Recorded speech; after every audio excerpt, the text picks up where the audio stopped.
মনে রাখবেন মুসলমান, এই বাংলার জমিন স্বাধীন হয়েছে রক্ত দিয়ে। প্রয়োজন পড়ে বাংলার মুসলমান আরো রক্ত এই জমিনে ঢালবে, তবুও বাংলার জমিনে ইসলামকে প্রতিষ্ঠিত করে ছাড়বে। কথা বলেন ঠিক কিনা?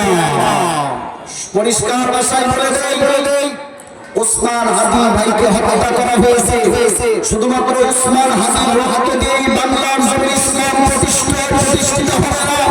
প্রয়োজন করে আমাকে আপনাকে আরো রক্ত দিতে হবে। বিপ্লবের মাধ্যমে এই বাংলার জমিন আবার মুসলমানের হাতে আসবে।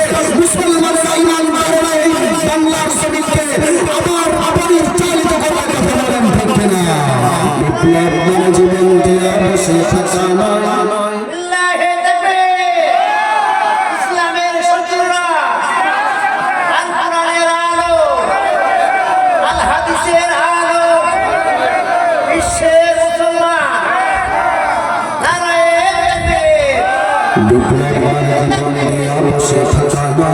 সে কোনদিন আসবে না রে করম যদি ভয়। বিপ্লব মানে জীবন দেয়া বসে থাকা নয়, সে কোনদিন আসবে না রে করম যদি ভয়।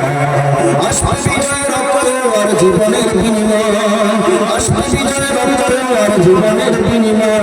বিপ্লব মানে জীবন দেয়া বসে থাকা নয়, সে কোনদিন আসবে না রে করম যদি ভয়। বিপ্লব মানে জীবন দেয়া বসে থাকা নয়, সে কোনদিন আসবে না রে করম যদি ভয়। যেতে পারতে হবে, প্রয়োজনে সব রক্তটুকু জমিনে ঢেলে দেবে। ঠিক না? ময়দানে যেতে পারতে হবে, প্রয়োজনে সব রক্তটুকু জমিনে ঢেলে দেবে।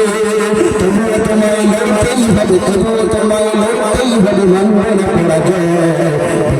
মানে জীবন দেয়া বসে থাকা নয়, সে কোনদিন আসবে না রে করো যদি ভয়। মানে জীবন দেয়া বসে থাকা নয়, সে কোনদিন আসবে না রে করো যদি ভয়। কথা বলেন।